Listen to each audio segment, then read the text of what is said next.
स्वपदान्तिकं वन्देऽहं श्रीगुरौ श्रीयुतापदकमलं श्रीगुरुन् वैष्णवांश्च श्रीरूपं साग्रजातं सहगणरघुनाथान्वितं तं सजीवं साद्वैतं सावधूतं परिजनसहितं कृष्णचैतन्यदेवं श्रीराधाकृष्णपादान् सहगणललिता श्रीविशाखान्वितांश्च हे कृष्ण करुणा सिंधु दीनबंधु जगतपते गोपेश गोपिकान्त राधाकान्त नमस्तुते तप्त कांचन गौरांगी राधे वृंदावनेश्वरी विश्वभानुसुते देवी प्रणमामि हरिप्रिये वाञ्छाकल्पतरुभ्यश्च कृपा सिन्धुभ्येव च पतितानां पावनेभ्यो वैष्णवेभ्यो नमो नमः। जय श्री कृष्ण चैतन्य प्रभु नित्यानंद श्री अद्वैत गदाधर शिवासादि गौर भक्तवृंद हरे कृष्णा कृष्णा कृष्णा हरे हरे हरे राम राम राम हरे हरे। नमो विष्णुपादाय कृष्णप्रेष्ठाय भूतले श्रीमते भक्ति वेदांत स्वामिन्निति नामिने नमस्ते सारस्वते देवे गौरवाणी प्रचारिणे निर्विशेष शून्यवादी पाश्चात्य देशतारिणे। हरे कृष्णा। बृहद भागवतम चैप्टर 4। तो हमने सुना कि हनुमान जी किसी भी प्रकार का भय नहीं रखते वे नैष्टिक ब्रह्मचारी और समस्त शास्त्रों के तत्व को जानने वाले थे या हैं। विशेषतः वे महापराक्रमी होने के कारण भगवान रघुपति के प्रधान सेवक हैं। श्लोक संख्या 43। कौन बता रहा है किसको?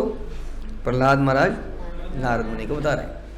हेला विलंघितागाध शतयोजन सागर रक्षो राजपुरस्तार सीता श्वासन कोविद।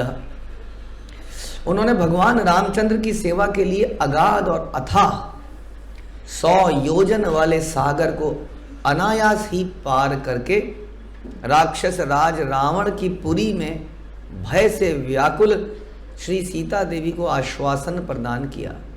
एक ऐसा दास जो भगवान की शक्ति को आश्वासन प्रदान कर सके, कैसा दास है वो? वैरी संतर जको लंका दाहको दुर्ग भंजक सीतावर्ता हरा स्वामी गाढ़लिंगन गोचर। श्री हनुमान ने लंकापुरी को जलाकर और महलों को तोड़कर फोड़कर प्रभु के शत्रुओं को भयभीत कर दिया। श्री सीता देवी के संवाद को प्रदान करके वे अपने प्रभु रामचंद्र द्वारा गाढ़ आलिंगन को प्राप्त हुए। सेवा करी और सेवा के बदले में उन्हें भगवान का आलिंगन प्राप्त हुआ। भगवान बड़े प्रसन्न हुए उनकी सेवा से। तो बार बार ये बता रहे हैं कि it is service which is more important. हमें भगवान की अटेंशन नहीं चाहिए, हमें भगवान की सेवा चाहिए। स्वप्रभोर वाहक श्रेष्ठ श्वेत छत्रित पुच्छक सुखासन महापृष्ठ सेतु बंद क्रियाग्रणी। श्री हनुमान अपने प्रभु रामचंद्र के प्रधान वाहक थे। रामचंद्र के वाहक भी बने। उन्होंने अपनी पूंछ को श्वेत छत्र के रूप में परिवर्तित कर दिया, ऊपर लगा फैला दिया। उनका विशाल पृष्ठ देश पीठ प्रभु का सुखमय आसन बना जब प्रभु जी उसमें लेट भी गए। और समुद्र पर सेतु बंद के कार्य में भी वे सर्व प्रधान थे। तो किसी भी तरीके से जैसे हमारे अनंत शेष भगवान की कोई भी सेवा करते हैं, उसी प्रकार हनुमान जी कभी सेतु बंद में उसके लिए बड़ी बड़ी चट्टानें उखाड़ के लाए, मौका लगा तो छलांग मार दी, शत्रुओं को पीट दिया, सीता जी को मैसेज दे दिया, उनको आश्वासन दे दिया, प्रभु को उठा लिया। हाँ, मतलब हर तरह की सेवा में लग गए। विभीषणार्थ संपादि रक्षोबल विनाशकृत विशल्य करणी नामोषध ध्यानयन शक्तिमान। हनुमान ने विभीषण की अभिलाषा को पूर्ण किया तथा राक्षस सेना का विनाश किया। विशल्य करणी नामक औषधि को लाने में भी वही समर्थ थे। वो संजीवनी बूटी को भी कौन लाया? हनुमान जी लाए। और जब विभीषण जी लंका से यहाँ पर आए थे तो everybody was of the view कि इनको नहीं लेना चाहिए, ये बहलूबिया है, ये जासूस है, CIA का एजेंट, जैसे कि इस्कॉन को बोलते हैं। क्या बोलते थे इस्कॉन को? ये अमेरिकन, कुछ अमेरिकन एजेंट है, जासूस, ये बोलोगे। इस प्रकार से अक्सर चर्चा की जाती है। तो हनुमान ने विभीषण की अभिलाषा को पूर्ण किया और राक्षसी सेना का विनाश किया और विशल्य करनी नामक औषधि लाने में वही समर्थ हुए। स्वस्त्यन्य प्राणद श्रीमत्सानुज प्रभु हर्षकः गतो वाहत नतां गुरुभक्त्या श्रीलक्ष्मणस्य च जय संपादक सत्तस्य महाबुद्धि पराक्रमः सत्कीर्ति वर्धनो रक्षो राजहंतुर निज प्रभु। इस प्रकार हनुमान अपने पक्ष की सेना को प्राण दान देकर अनुज लक्ष्मण सहित भगवान रामचंद्र को प्रसन्न किया। तो जितने भी इस तरफ के लोग थे बताते हैं वो सब जब बूटी लाए तो केवल लक्ष्मण ही नहीं जागृत हुए, सारे के सारे घायल, जिनका हाथ टूटा था, पैर टूटा था, वो सब ठीक हो गए।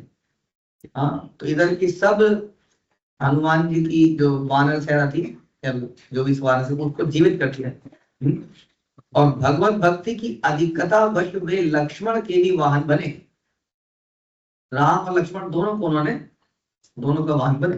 उन्होंने उत्तम मंत्रणा द्वारा विजय दिलाकर महाबुद्धि तथा पराक्रम को प्रकाश करके राक्षस राज विनाशी अपने प्रभु रामचंद्र की सल कीर्ति का वर्धित किया। कहीं कहीं पर उन्होंने बड़ी बुद्धि भी लगाई, खासतौर पे अहिरावण, उसको मारना तो बड़ा मुश्किल काम था, युक्ति थी। इधर दीपक उधर दीपक, एक साथ दीपक बुझने चाहिए, वो होना चाहिए, ये होना चाहिए, तब जाके वो मरेगा। बड़ा ही कॉम्प्लिकेटेड मैटर था। बड़ी बुद्धि से काम लिया हनुमान जी ने। तो बुद्धि भी ऐसा नहीं खाली बल दिखाया। तो जैसे कई बार बानर या बच्चे एकदम से कुछ करने को तैयार होते हैं लेकिन बुद्धि नहीं लगाते हैं, तोड़ फोड़ देते हैं वहाँ पे चीज़ें। तो ऐसे थे कि महाबुद्धि महापराक्रम सबको इन्होंने दिखाया भगवान राम की प्रसन्नता के लिए। और इस प्रकार भगवान राम को बड़ा प्रसन्न किया।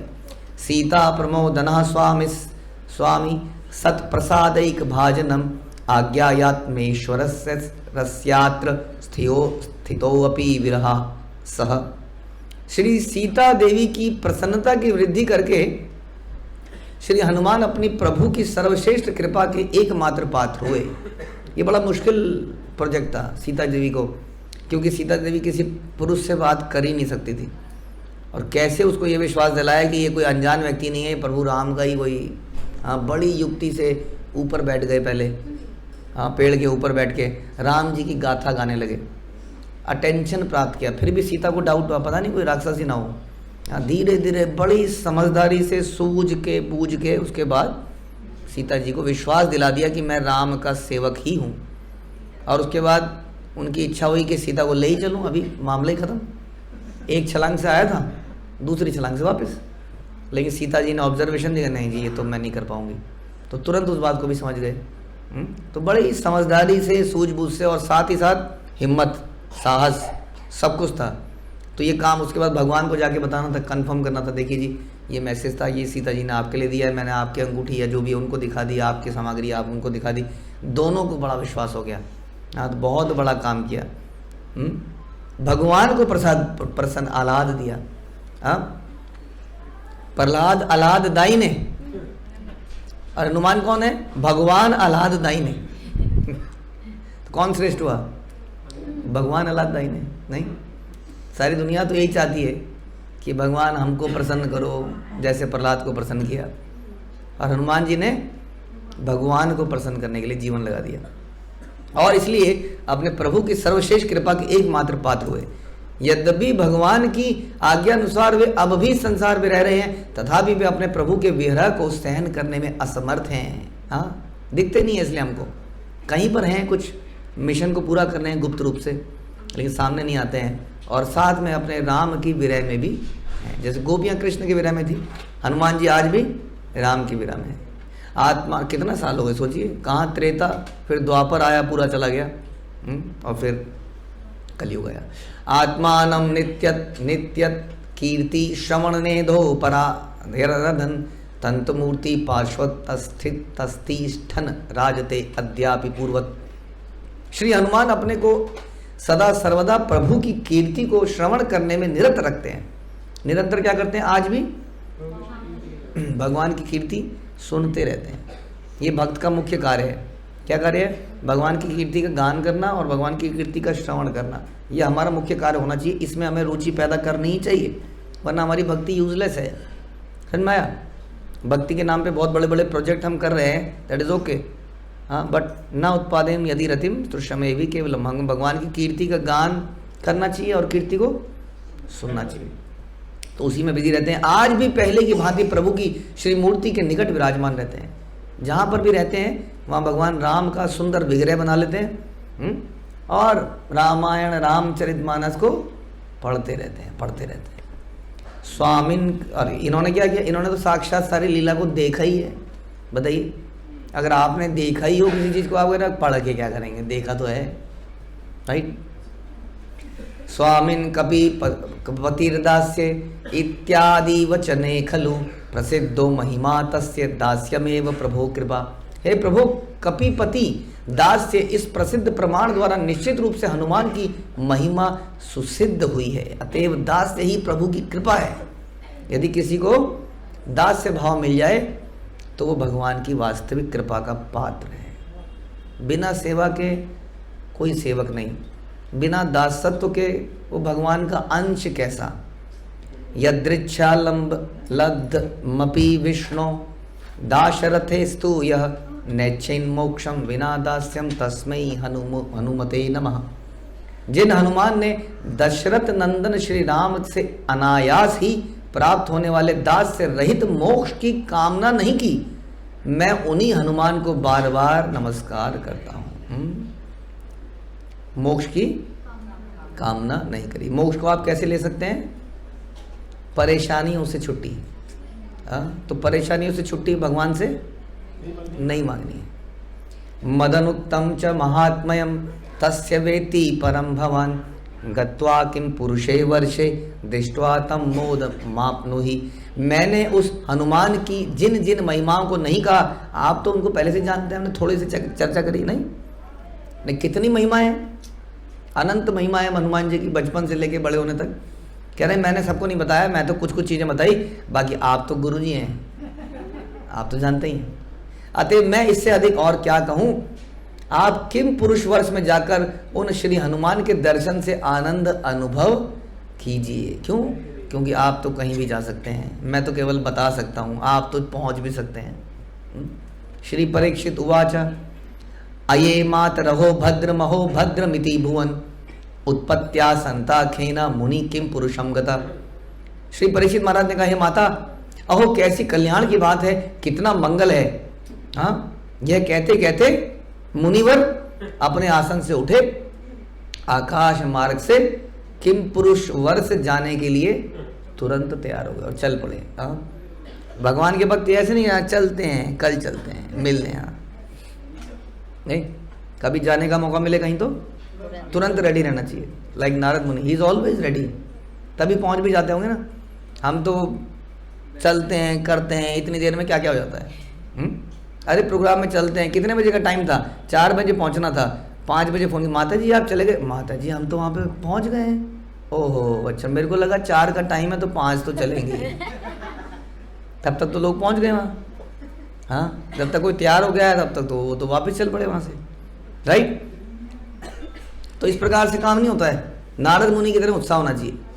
फटाफट इधर बात ही चल रही थी, वो चलते चलते उठे आसन से और कह रहे कितना मंगल है, मंगल भवन अमंगलहारी, और चल पड़े वहाँ पे तुरंत। कहाँ चल पड़े? किम पुरुष वर्ष की तरफ चल पड़े। तत्रापश्यदनुमन्तं रामचंद्र पदाब्जयो साक्षादिवार चनरतम विचित्रैवन्य वस्तुभिः। श्री नारद ने किम पुरुष वर्ष में उपस्थित होकर देखा, पहुंच गए कि हनुमान वन में प्राप्त होने वाली अनेक प्रकार की वस्तुओं से मानो साक्षात रूप से श्री रामचंद्र के चरण कमलों का अर्चन करने में व्यस्त हैं। किसका अर्चन कर रहे हैं वो? उनके श्री विग्रह का। किम पुरुष में पहुंच गए। देखो हनुमान जी को देख लिया उन्होंने साक्षात, आप भी देख सकते हैं। तो वहां पहुंच गए और क्या देखा कि बहुत सारी वन की उन्होंने सामग्री ले रखी है।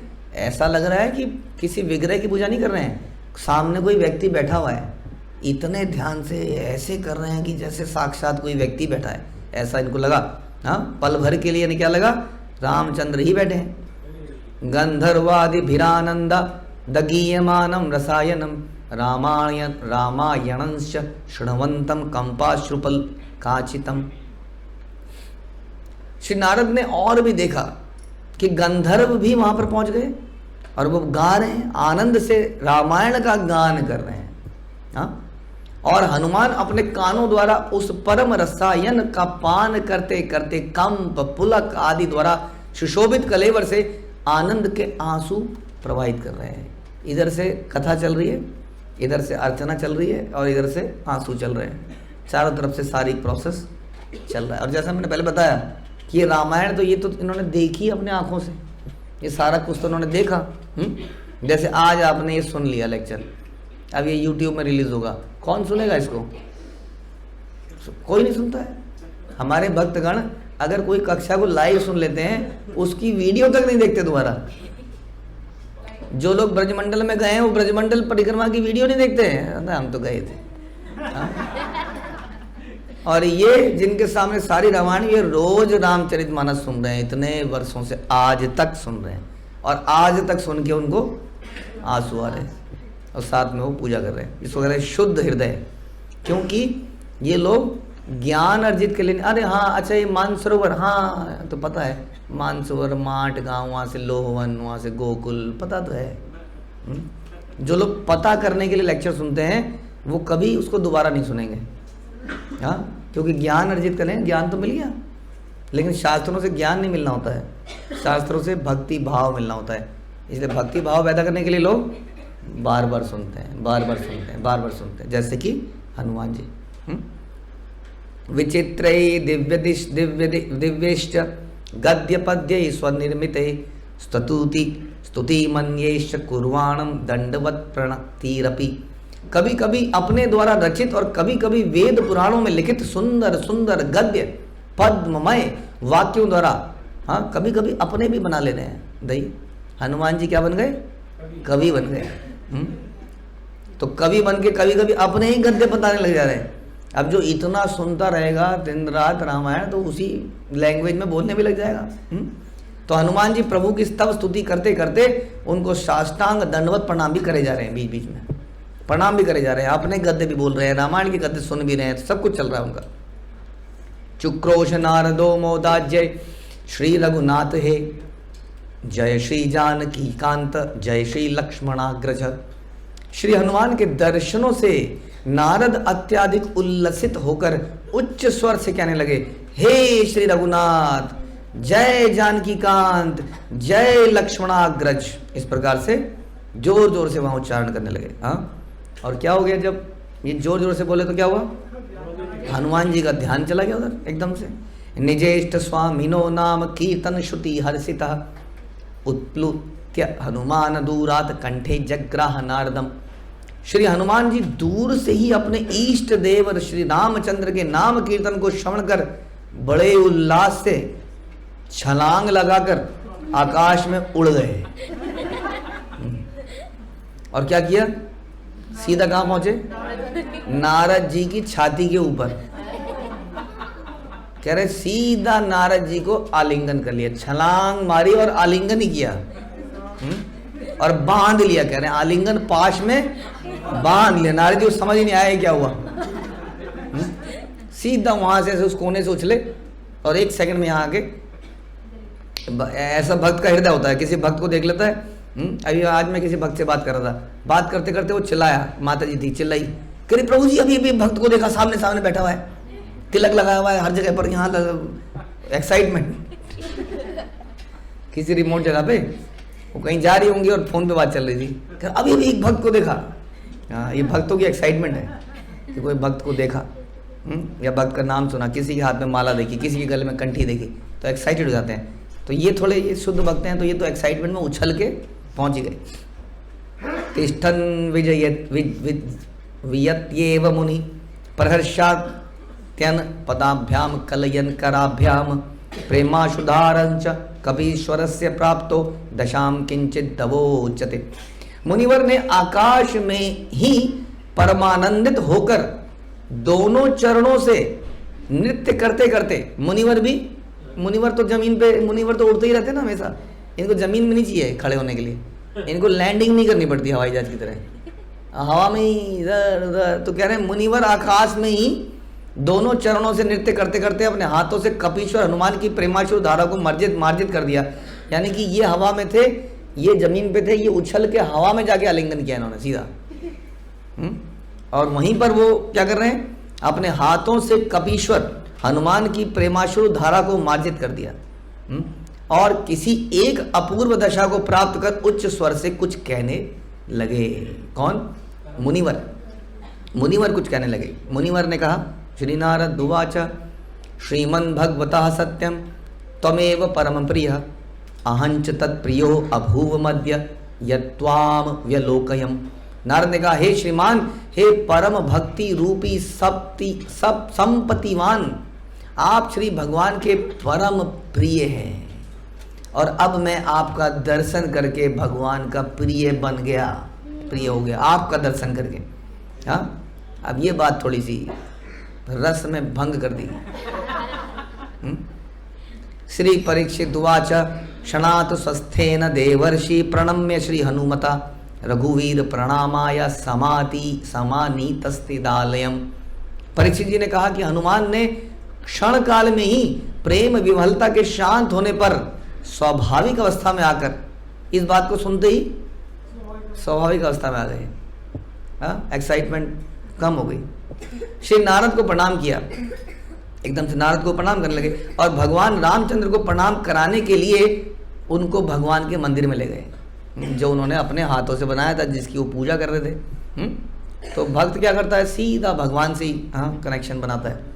उनकी वो, चलो ये सब जो भी बोल रहे हो ठीक है, चलो चलो मंदिर के दर्शन करते हैं, आइए मंदिर के दर्शन करते हैं, छोड़िए सब क्या रखा है इन सब चीज़ों में। तो मंदिर की तरफ ले गए और मंदिर की तरफ पहुंच के श्री विग्रह को दिखाएंगे, कैसे रघुनाथ जी के कलर होगा, कैसे उनका विग्रह होगा, कैसे उनके हाथ होंगे, कैसे उनको फूल चढ़ाएं, कैसे उनको मारी चढ़ाएं, माला चढ़ाई है, कैसे वो विरह में भगवान के लिए आज भी रोते हैं, कैसे वो श्रवण कीर्तन करते हैं। आज दो भक्त मिल गए हैं और मिल के खूब चर्चा करेंगे और हम ये चर्चा को अगले प्रवचन में करेंगे। हरे कृष्णा। श्रील प्रभुपाद की जय, श्री बृहद भागवतामृत की जय, श्री सनातन गोस्वामी पाद की जय।